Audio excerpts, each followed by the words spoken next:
Hi everyone, this is Tom Hamilton, and it's a rather wet and drizzly Wednesday morning, but I feel very bright and alive because I am on my way to see artist Graham Humphreys, and I am looking forward to getting a glimpse of the poster for Vincent Price and the Art of Living. About 7 months ago in November, I was with Graham when he began the whole process of creating the poster. When he was basically bringing in images of Vincent that he was going to base his paintings upon. And that was really interesting, just watching him assembling that and how he prepared those. And then, of course, some months later, I was able to share with all of you the black and white sketch Graham had created that was a kind of rough draft of the poster. And today, we're going to look at where he is now. So,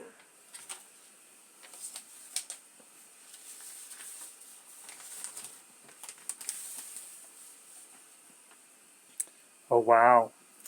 But obviously, it's still work in progress at the moment. A couple more portraits to do. I'm going to resolve the top here, and then I'm going to go back into some of the portraits just to make sure the likeness is as spot on as I can make it. There's obviously other detail around here to be sorted out as well, but the basic build is here. So what's the medium that you've used? This is it's gouache, designer's gouache, which is a water-based paint, which is kind of like a, if you imagine it's watercolor but with a opaque white base. It's very versatile. You can use it to create washes, as I've done here, and then work over the top of that. It dries very, very fast, especially we're having a heat wave at the moment, so a bit too fast it seems for comfort. But yes, it's a paint I've been using since the beginning of my career, and I feel very comfortable using it. I've got a range of about 7 colours here. I don't use any others because they are good permanent colours. That means the dyes don't fade in light at all.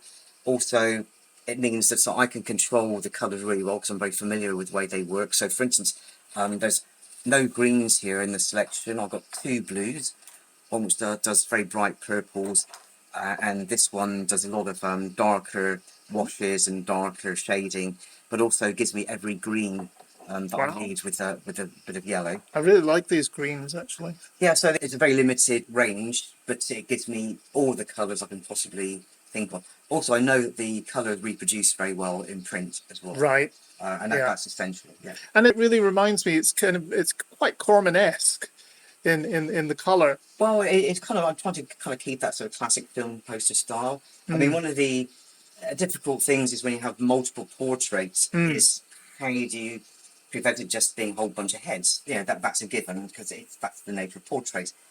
But one of the things you do is have a variety in the size, and I wanted to give it kind of theatrical elements. So I'm looking at the mass of comedy and tragedy here. So I've got Vincent's heads once again. These need to be tidied up a little bit though.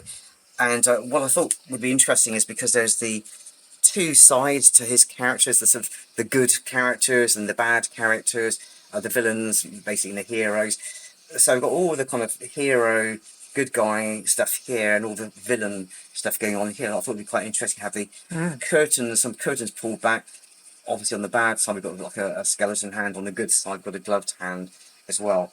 And then I just want some foreground element here. I did think about using sort of limelight, you know, theatre lights at the bottom, but then it just looked a bit dull. So I'm introducing some sort of grungy old candles here. I love those This is going to be candles. tidied up. So that's the Mask of the Red Death one Yes, you're going to put so in. that will be my direct reference. So usually I line the reference up with the portrait. Even though you trace the image, once you start putting paint down, literally my eyes darting from one side to the other, or constantly, because you want to make, you know, even though your pencil marks are there, it is a rough guide. What's going on here is almost invisible here, and there's nothing in the pencil mark at all to give me this. But also I've got the light and dark, the sculpting as well, which I'll be referring to constantly. So yeah, the tracing is just my guide, rough guide in many ways. This means that I know the eyes are in exactly the right place in proportion to the mouth and everything else. It kind of gets obliterated quite fast, and then that photographic reference becomes essential. And one of the things I love about portraiture is that you realise quite swiftly that faces are not ever symmetrical at all. One eye is usually higher than the other, and there are peculiarities that when you see a mirror image with a face, it's very different.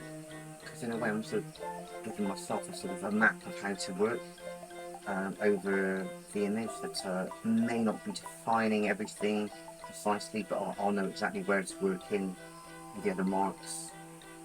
It does seem like a colour image, just because of that backdrop of colour. Well, the wash always provides some sort of basis. So sometimes I'm working contrasting colours over the top, working against what's there.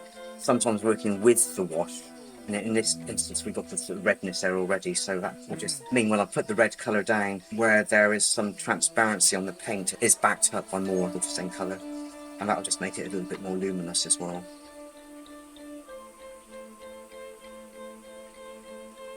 I mentioned about some of that redness in the nose.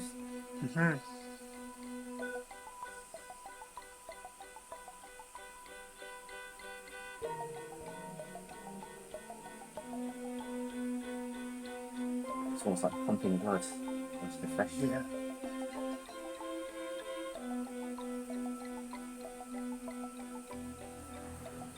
Now, one of the other techniques I use is sometimes you kind of lose sight of what you're doing because you're looking at the colours, the textures, and the contrasts, light and dark, and you can very quickly lose sight of the lightness and the way the balance is working.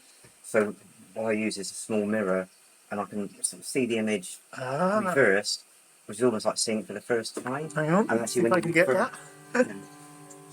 So I go from the source material to my work, and I can see suddenly where there are issues which I couldn't see before. But it's interesting how it just suddenly starts to come to life when you see the eyes taking shape. Oh wow.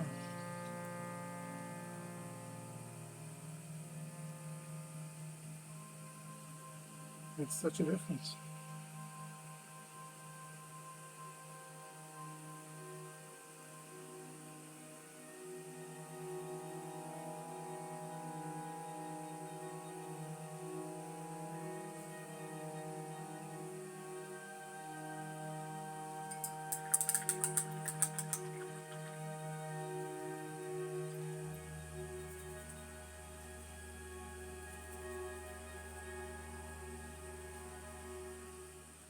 Well, that was really interesting, and I hope you enjoyed seeing Graham at work on the poster. I thought it was fascinating myself, hearing about his techniques and everything. Now, that was actually shot 2 weeks ago, and one of the reasons the poster got finished now is that a documentary was being made about Graham at the same time, a documentary called Captured Souls, and it's basically him at work on various posters and paintings.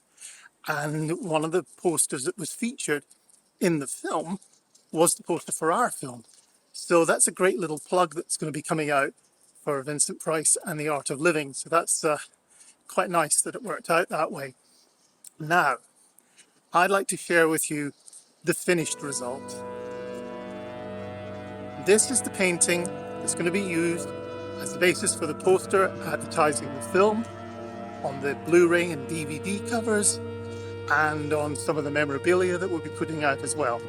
We're also going to be making available a limited edition of signed copies by Graham, and you can still pledge on those.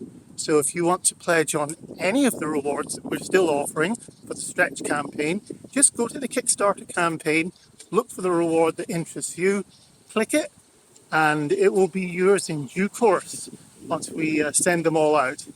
So thank you for watching this quite long update. I hope you enjoyed it, and I look forward to sending you more updates very, very soon.